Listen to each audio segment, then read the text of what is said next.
तो भागवतम में अभी हम लोग 28वें श्लोक पे पहुंचे हैं।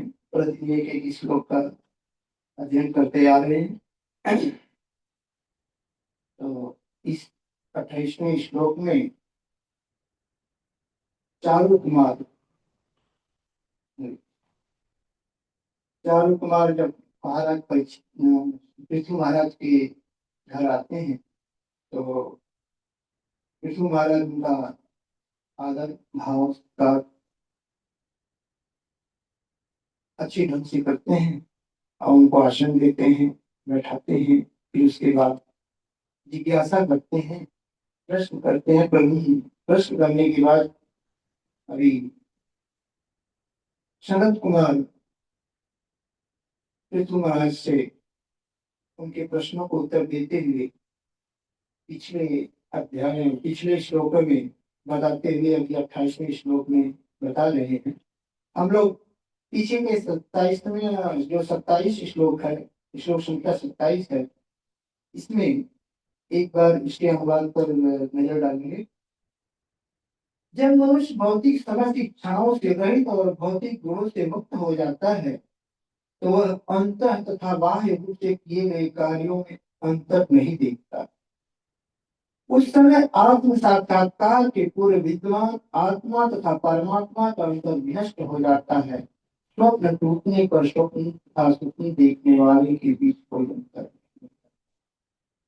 शरद कुमार जी चारों कुमारों पृथु महाराज को बता रहे हैं इस श्लोक में कि जब मनुष्य इन भौतिक उपाधियों से इच्छाओं से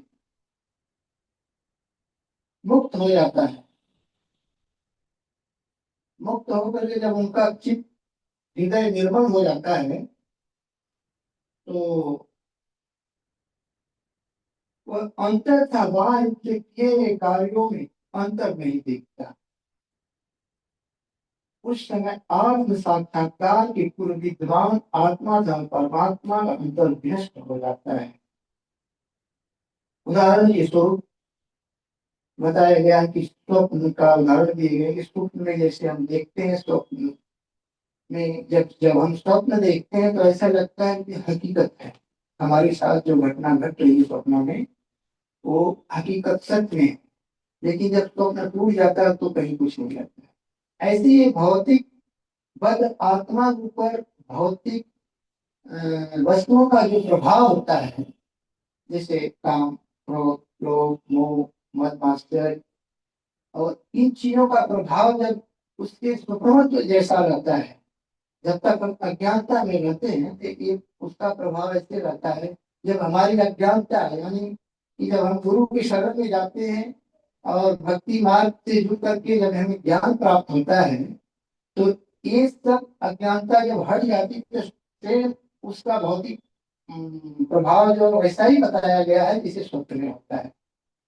मतलब हकीकत नहीं होता है स्वप्न में, जैसे हमें हकीकत नहीं रहता है ऐसे ये भौतिक प्रभाव हमारे ऊपर जो है ये हकीकत में नहीं रहता है।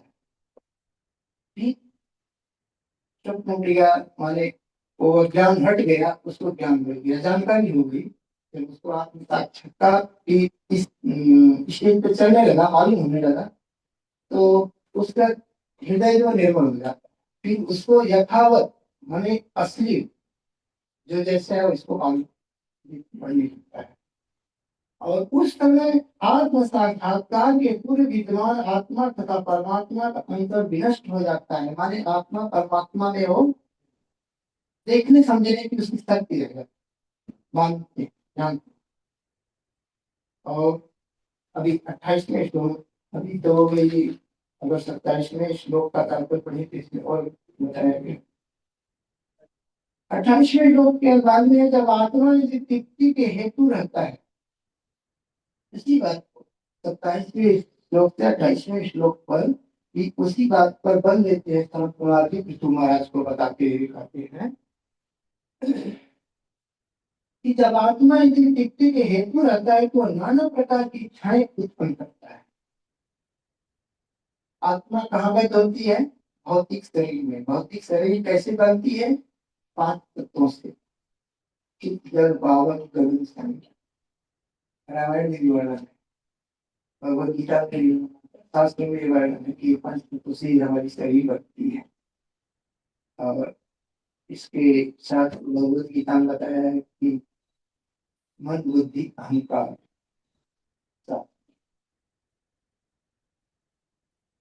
तो जब आत्मा यदि तृप्ति के हेतु रहता है, जब ये आत्मा बद्ध शरीर में आ जाता है तो उसके अंदर इंद्रिय तृप्ति होती है, बढ़ जाती है। इंद्रिय तृप्ति मतलब इंद्रियां जो होती हैं वो इच्छाएं प्रकट करती हैं, इच्छाओं को पूरा करने के लिए इंद्रियां तो अपना काम करना चालू कर देती हैं।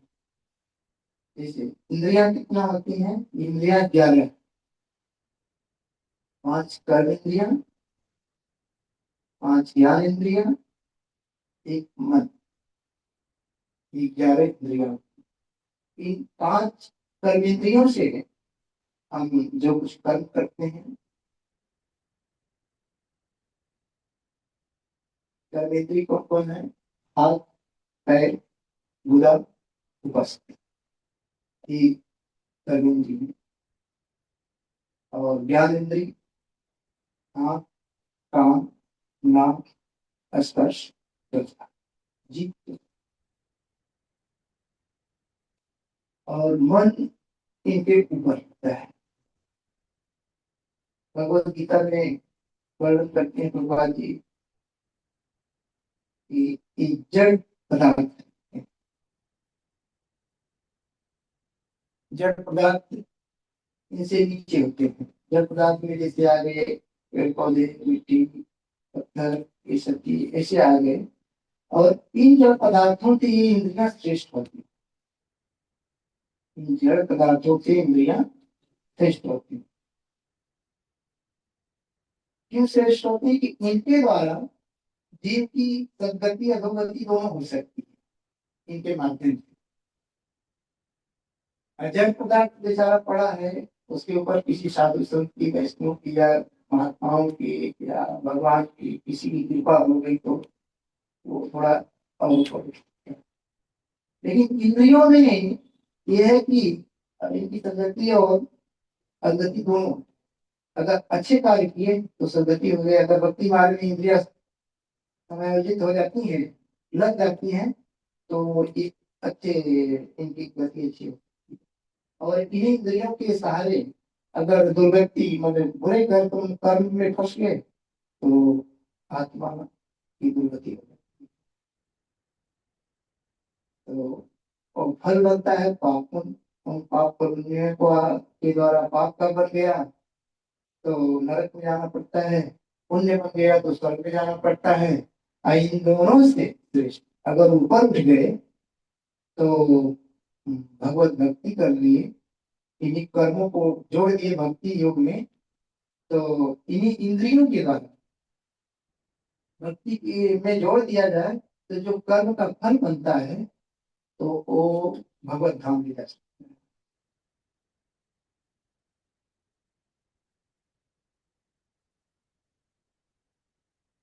तो शरद कुमार जी विष्णु महाराज से कहते हैं, श्रवण कुमार, कि जब आत्मा इंद्रिय तृप्ति के हेतु रहता है, जब उसकी इच्छाएं बढ़ती हैं तो वह नाना प्रकार की इच्छाएं उत्पन्न करता है। इच्छाएं तो होती है शरीर में, सभी को इच्छाएं होती है। अब उन इच्छाओं को कैसे दमन करना है या उन इच्छाओं को कैसे बदल करना है, मतलब कन्वर्ट करना है भगवान की सेवा में, भक्ति में, ये यही एक प्रक्रिया है। इस प्रक्रिया को जो जान लेता है, समझ लेता है, वो अपने जीवन को सदगति बना सकता है, अच्छी कर सकता है। और जो इसी को जब जान लेता है तो उसी को बोलते हैं ज्ञान हो गया, अंधकार से प्रकाश की ओर आ गया। और जब तक नहीं जाना तब तक वो अंधकार में ही पड़ा रहता है। हमारे शास्त्रों में तमसो माह ज्योतिर्गमय, ऐसे शास्त्रों में है कि अंधकार से तमसो माने तम माने अंधकार, माह ज्योतिर्गमय माने प्रकाश की ओर, अंधकार से प्रकाश की ओर जाना, ये बताया गया है। अंधकार क्या है? यही अंधकार। अज्ञानता ही अंधकार है। अंधकार का मतलब अज्ञानता। और जब अज्ञानता नष्ट कर दी, और इसको नष्ट कैसे होता है? गुरु, साधु, शास्त्र के माध्यम से। एक गुरु ही इस अज्ञानता को नष्ट कर सकता है। जो हम आत्म साक्षात्कार की बातें करते हैं उस, तो इसीलिए जब भी हम लोग गुरु वंदना करते हैं, ज्ञान चक्षु कहते हैं, गुरु महाराज से ज्ञान चक्षु देते हैं। गुरु महाराज की कृपा विशेष होती है भक्तों के ऊपर, अपने शिष्यों के ऊपर, तो चक्षु ज्ञान देते हैं। ज्ञान जब देते तो उनकी आंखें खुलती है, नहीं तो फिर तो वो बना नहीं रहता है। इसलिए सभी भक्तों को गुरु बनाना जरूरी है। सभी जीवात्माओं को, जो सभी मनुष्यों को गुरु बनाना चाहिए। गुरु के माध्यम से ही हमारी अज्ञानता नष्ट हो सकती है, अन्यथा नहीं। तो अभी जैसे सनत कुमार जी महाराज जी कहते हैं कि आत्मा इंद्रिय तृप्ति के हेतु रहता तो नाना प्रकार की इच्छाएं उत्पन्न करता है, जिसके कारण उसको उपाधियां दी जाती है। भौतिक जगत में क्या होता है, कर्म करते हैं तो आपको उपाधियां मिलती है, या नाम मिलता है, यश मिलता है।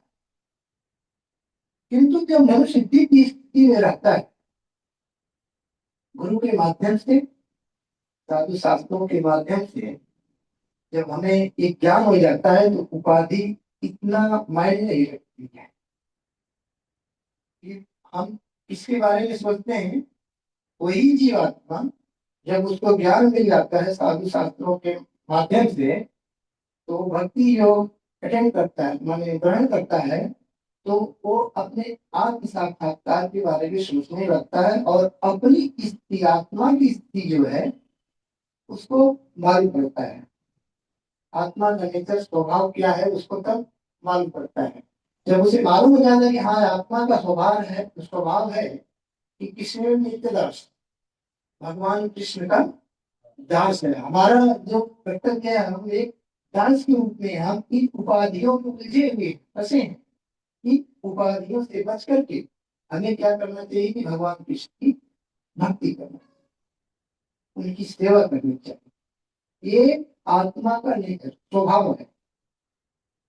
तो वो जाकर के सुखी हो सकता है, स्वतंत्र हो सकता है अपना। और जब मनुष्य दिव्य स्थिति में रहता है, तो वह भगवान की इच्छाओं को पूरा करने की अतिरिक्त, दिव्य स्थिति माने भौतिक, भक्ति योग से जुड़ करके, जब वो भक्ति योग को जुड़ करके जब भगवान की भक्ति करता है, उसकी स्थिति में, भक्ति में प्रगति होता है, तब की यहाँ बताया गया कि दिव्य स्थिति में रहता है, तो वो भगवान की इच्छाओं को पूरा करने के अतिरिक्त और किसी कार्य में रुचि नहीं, उसको एक ही प्रसन्न रहता है। जैसे अभी हम लोग तो वहां तक नहीं पहुंच पाएंगे, लेकिन जैसे हमारे गुरु महाराज और बड़े बड़े जितने गुरु महाराज हैं, सन्यासी हैं, आचार्य हैं, वो लोग इस स्थिति में जब पहुंच जाते हैं, तो उनका भगवान की सेवा करना, भगवान को प्रसन्न करना, भगवान के कोई भी कार्य हो, चलना फिरना, उठना बैठना, जागना, भगवान के लिए सब कुछ जो है, भगवान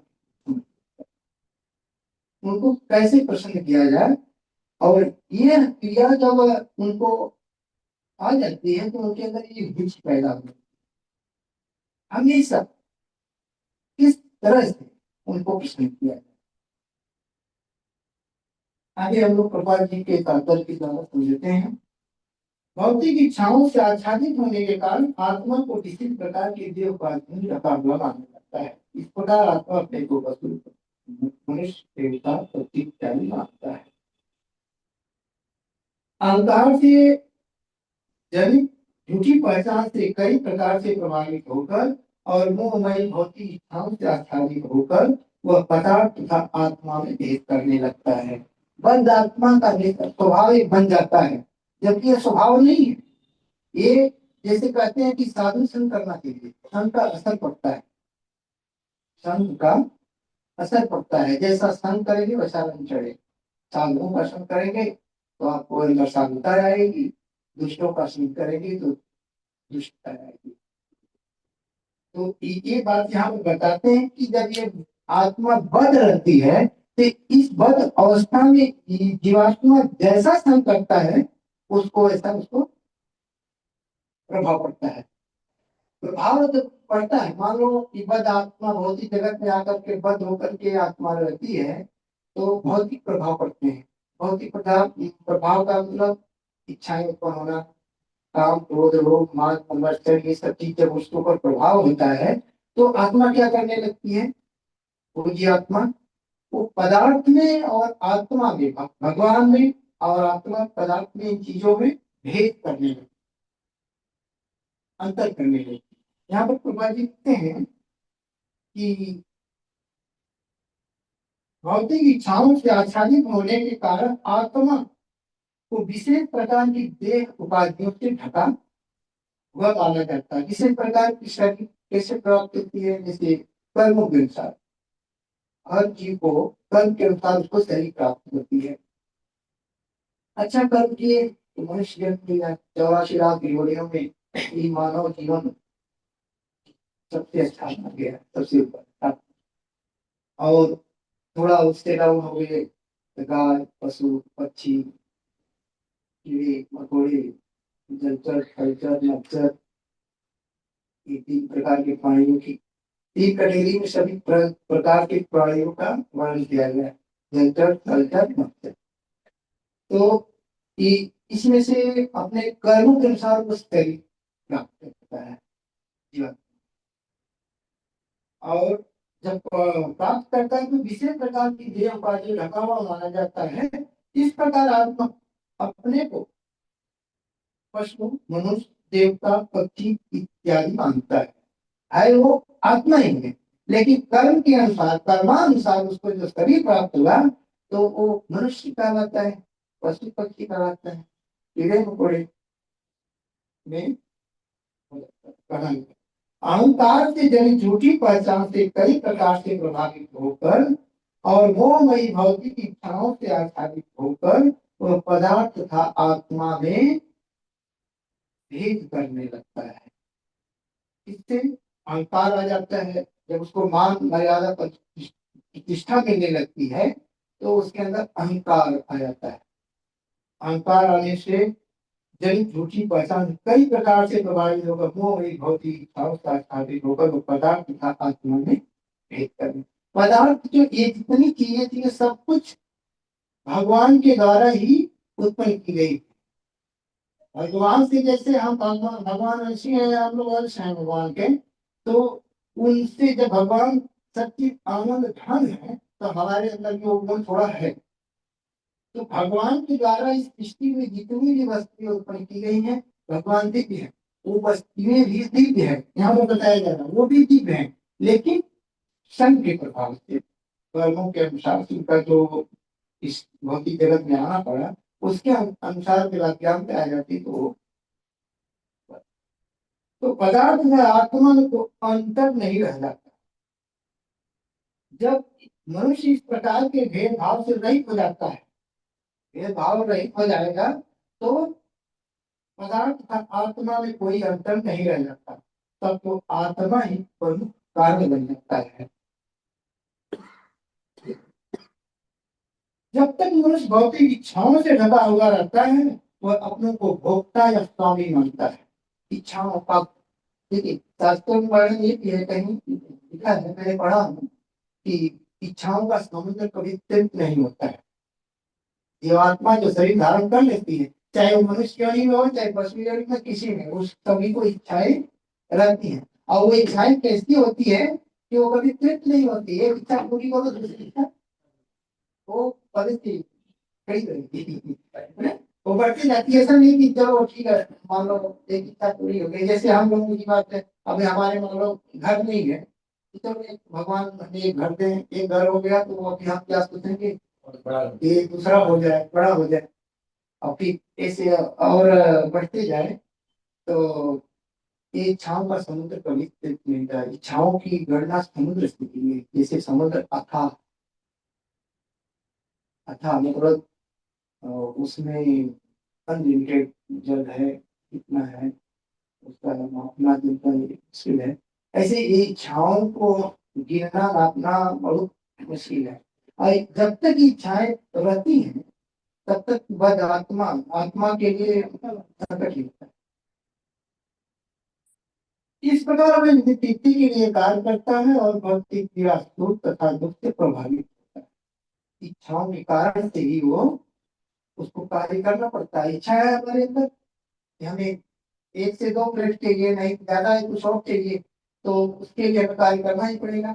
और कार्य करना पड़ेगा तो उसमें थोड़ा उतार चढ़ाव आएगा, सुख दुख तो आएगा।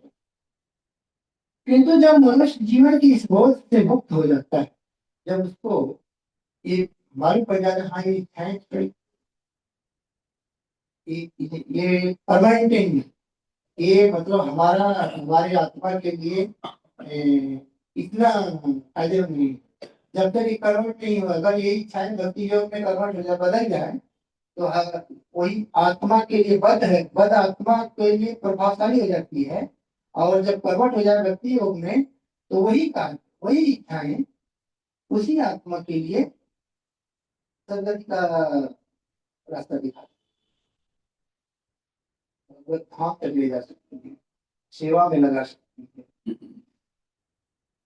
तो भी वो उपाधियों से प्रभावित नहीं होता और वह प्रत्येक वस्तु को परमेश्वर के प्रत्यक्ष में आध्यात्मिक मानता है। इस बात को श्री रूप गोस्वामी भक्ति रसामृत सिंधु में इसकी व्याख्या करते हैं। कैसे? अनासक्तस्य विषयान् यथा हम उपयुज्यत निर्बंध कृष्ण संबंधे युक्त वैराग्य उच्यते। मुक्त पुरुष को न तो इंद्रिय तृप्ति से न ही अन्य किसी भौतिक पदार्थ से लगाव होता है। कि रूप गोस्वामी सर गोस्वामी हमारे हैं, हम रूपा ग्रुप कहलाते हैं। जो हमारा स्थान होता है, हम लोग गौड़ी वैष्णव संप्रदाय है, रूपा ग्रुप के माध्यम स्थल में। तो इसमें रूप गोस्वामी की बताई गई फॉर्मूले या नियम से हम लोग करते हैं भक्ति जो करते हैं। तो रूप गोस्वामी ने भक्ति रसामृत सिंधु लिखा है, मानी कैसी भक्ति करना चाहिए। भक्ति रसामृत सिंधु यहाँ भी होगा। और बहुत अच्छी बात है उन्होंने कि मतलब उसमें उन्होंने सब बताया कि एक भक्त को, एक वैष्णव को कैसे भक्ति करके भगवत धाम जा सकता है, कैसे वैराग्य उत्पन्न कर सकता है, कैसे बद आत्मा जीवात्मा सबका मतलब सभी चीजों का उसमें स्वभाव बताया गया है। और सबकी गति कैसे अच्छे से हो सकती है, मतलब एक तरह से उनका नियम उसे बताए हैं, कैसे भक्ति करना है तो कैसे करना है, सब बताया। तो उन्होंने लिखा है कि अनासक्त विषयान् यथा विद्यत निर्बंध संवदेत वैराग्यं उच्यते। युक्त वैराग्य। मुक्त पुरुष को न तो तृप्ति से न ही हम किसी भौतिक पदार्थ से लगा होता है। वह समझ जाता है कि प्रत्येक वस्तु भगवान से संबंधित है और प्रत्येक वस्तु का उपयोग भगवान की सेवा में किया जाता है। जो पुरुष, जो जीवात्मा मुक्त हो जाता है इन चीजों से, भौतिक पदार्थों से, भौतिक पदार्थों के प्रभाव से, तो वो समझ जाता है कि प्रत्येक वस्तु भगवान से संबंधित है और प्रत्येक वस्तु का उपयोग भगवान की सेवा में किया जाना चाहिए। अंत वह किसी भी वस्तु का त्याग नहीं करता। कुछ लोग हैं जैसे अपने ही सनातन धर्म के अलावा और मतलब कुछ लोग मतलब वस्तुओं का परित्याग करते, लेकिन यहाँ रूप गोस्वामी कहते हैं युक्तम वैराग्य उच्यते। युक्त वैराग माने उस चीज को जोड़ करके भगवान की सेवा में लगाया जा सकता है। युक्त माने जोड़ना, योग माने जोड़ना, इस सब उन चीजों को भगवान की सेवा में लगाया जा सकता है। अगर हमारे पास मान लीजिए टीवी है या कोई वस्तु है, जो ठीक है टीवी ज्यादा हम देखेंगे तो हमारी इच्छाएं अलग अलग इधर उधर, लेकिन वही टीवी जो है अगर यहाँ ला करके भगवान की लीला को प्रदर्शित किया जाए, प्रभुपाद जी की लीला, जो वैष्णव की लीलाओं को उसमें दिखाया जाए, बताया जाए, तो वो सत्योगी हो गया, भक्ति योग में जुड़ गया। इसको युक्त वैराग्य के माध्यम से वो समझाते हैं कि उन वस्तुओं को भगवान की सेवा में लगाया जाए। ऐसा नहीं कि किसी ने कहा जाए टीवी देखना खराब है, मोबाइल चलाना खराब है, ये अच्छा नहीं है, जीवन के लिए हानिकारक है, नुकसान है। लेकिन उसको कहाँ लगाना है, कहाँ यूज करना है, उसको इसका ज्ञान जो वो सभी इसी को कहते हैं कि उस वस्तु को भगवान की सेवा में लगा करके लिप्त होकर के किया जा सकता है।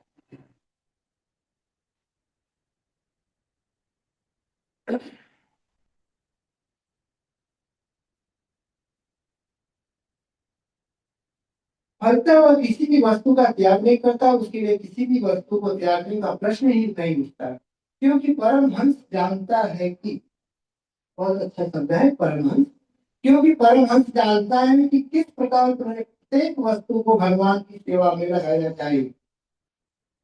परमहंस भक्तों में जो सबसे श्रेष्ठ हो जाते, सबसे ऊपर हो जाते हैं परमहंस।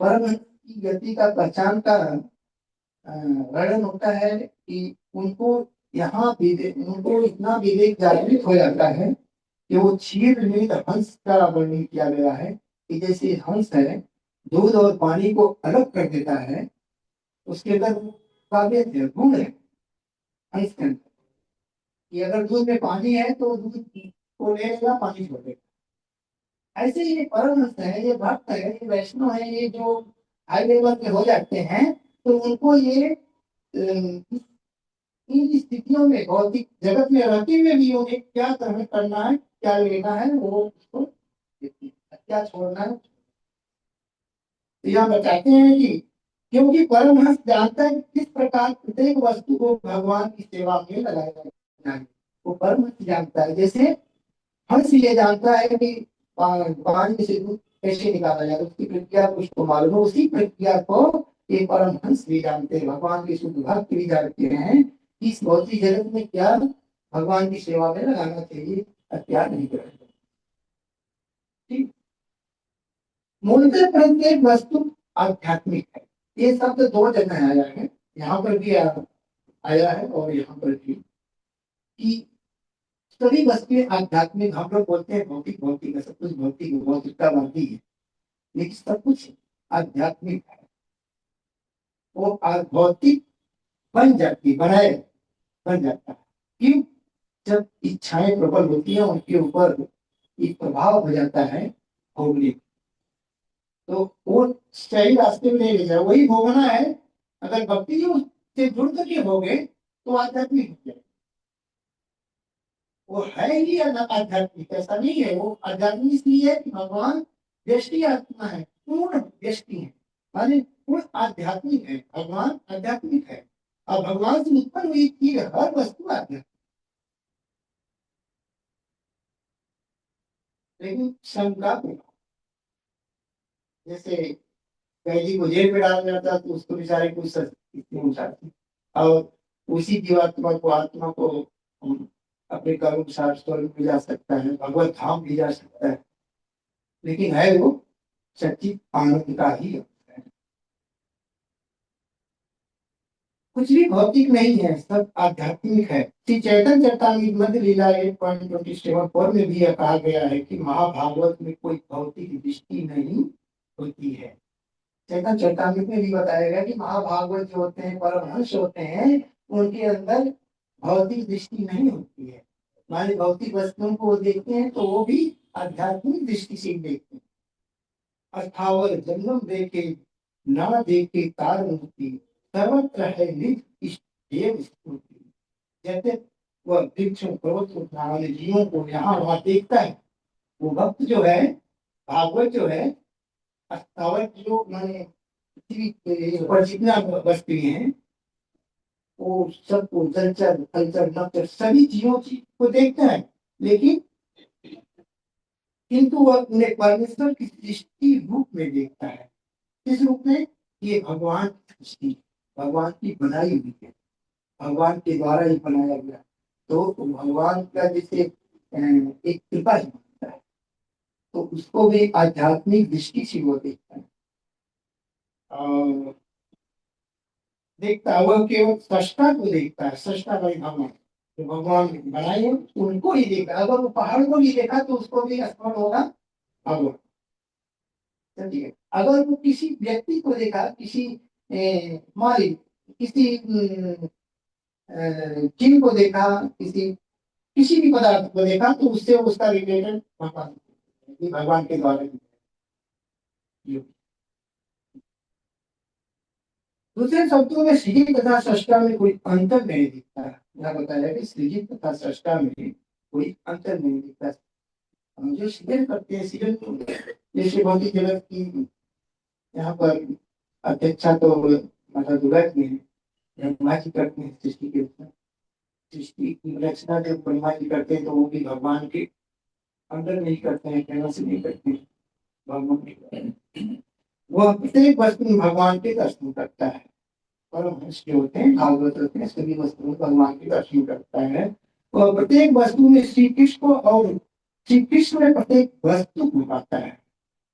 सभी वस्तुओं में भगवान कृष्ण को देखता है और सभी वस्तुएं भगवान कृष्ण, यही एकाकार है, यही एकाकार है। प्रभुपाद जी देखिए कितने अच्छे से, जब हम लोग वो निराकार एकाकार का वर्णन करते हैं, ब्रह्म ब्रह्म ब्रह्म के ज्ञान, अभी एकाकार का अर्थ यहाँ पर किसे बताया?